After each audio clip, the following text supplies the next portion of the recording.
Hi guys.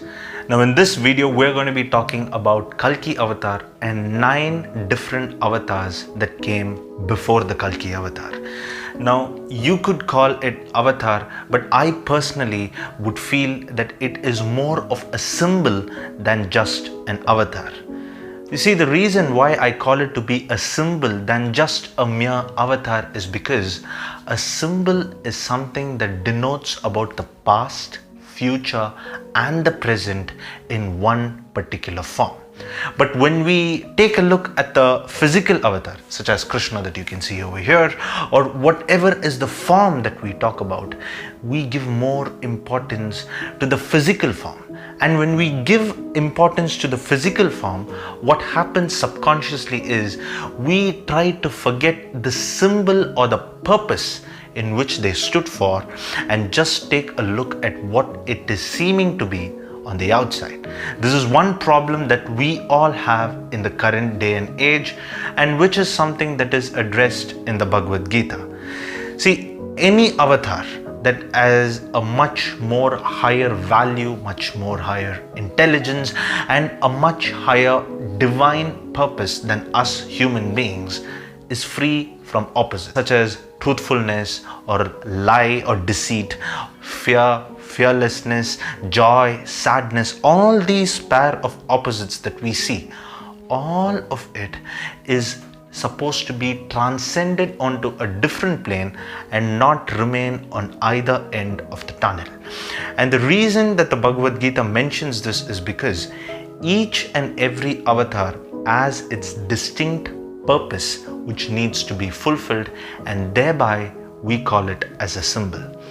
Now, for people who have read many Hindu Puranas or such as books or any such ideologies, you would be familiar with the 10 avatars of Lord Vishnu, starting from a fish all the way down to the end of Kaliyug known as Kalki avatar. Now, all these 10 avatars, they speak about each individual symbol that can be useful regardless of the time of birth of any individual from satyayug all the way to Kaliyug. Now allow me to explain this further. Now if someone does not understand these 10 avatars of Vishnu, we can consider this to be 10 symbols as I mentioned at the start of the video. Now we start from a little fish. This fish then becomes the second avatar known as turtle, and then the third is known as a boar, and then the fourth is known as half man, half lion, and then the fifth is known to be a dwarf, and then the sixth is known to be a man with a dagger. Now before we go to 7, 8, 9, 10, let's focus on 1 to 6 here, because there is a very interesting part that we can learn from avatars 1 to 6. Now you see how many avatars it takes to form a fully functioning human body. Like a normal human being with 2 arms, 2 legs, 2 ears, 2 eyes, a nose and a mouth. How many avatars it takes, or how many distinct symbols it has to pass upon to reach a point of full-fledged human flesh. It takes 5 avatars from a fish all the way that of a dwarf to become a fully grown human being. Now here it is all about the physical presence of an individual, because during the period of Satyayuga, it is an automatic understanding that internal mindset of an individual, regardless of how they look, will always be pure in nature. Stark opposite of Kaliyuga, where majority of the people would have an impure thinking. Now thereby, since during the Satyayuga all these avatars, regardless of their form, of their shape or their size, had a pure thinking, and thereby it took 6 different avatars or symbols, as I said, to form a fully functioning human being. Now since it has taken one whole human being to form over so many ages, now the question is, how does a human being think? How does a human being walk? How does a human being behave to its fellow human beings? And therefore, the seventh avatar or the seventh symbol was a popular Indian deity known as Lord Ram, the Prince of Ayodhya. The reason this particular form is very important is because it spoke about how a human being has to be righteous, how a human being has to keep a distinction between emotion and duty, and that is the premier purpose and symbol of the seventh avatar of Lord Vishnu. And finally, when we go to the eighth avatar, it speaks about a different time period. The seventh avatar came during the Treta Yuga, where the righteousness had decreased by one-fold from the Satyayuga.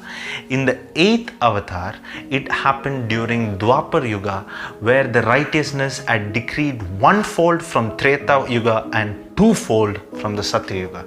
Thereby, the thinking level of people was on a lower level than that of the earlier avatars.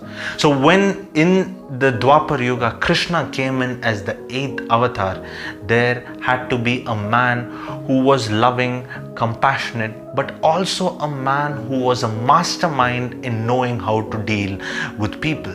He knew a way on how to get things done, because the angle of getting things by the straightforward way was no longer popular during the Dwapar Yuga. And then in the ninth avatar, it speaks about Buddha. Now, in many other books, there is a lot of debate on who the ninth avatar is. But for the purpose of this video, we are just going to stick with Buddha as the ninth avatar. The ninth avatar says that amidst all the unrighteousness, amidst all the people's desires and expectations and craving for wealth, there is one king who will always remain stable, who would always work for the one most important person in this entire world, and that is oneself. And satisfying one's own soul, not one's own physical body, is true eternity. And that is what Gautama Buddha did. And Gautama Buddha was a symbol of how to be right in a land of unrighteousness. And now we come to the most interesting avatar of all 10 Vishnu avatars, and that is the Kalki avatar. See, Kalki avatar is not an avatar where we can wait with the doors and arms open and welcome it into our house. It speaks about how bad we human beings have been. That is the symbol of the Kalki avatar. How much human life has degraded in this planet. How many mistakes we have committed to our fellow human beings. And to wipe out that and create that destruction is the purpose and symbol of the Kalki avatar. Now, when I speak all the way from the fish to the Kalki avatar, and when I speak about all these symbols, I have only one thing to quote from the Bhagavad Gita, and that is, what if all these things are interconnected?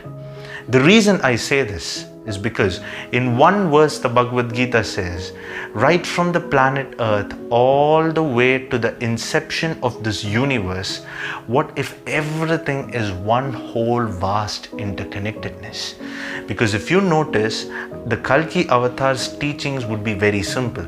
That is, at the end of Kaliyuga, there will be a Kalki avatar which will restore it back to the Satyayuga. So here what we are just trying to understand is, every avatar, as mentioned in the Bhagavad Gita, remains outside any pair of opposites, even remains outside time. All these things that we talk about, it says about the present, the past, and the future is connected to one time and one particular path, and that is what each of these forms represent through their distinct symbols. And that's a wrap for this particular episode, and I will see you guys in the next episode. If you did like this video, do give it a thumbs up and also subscribe to this channel and turn on notifications. And until the next episode, it is goodbye, and as always, thank you for watching.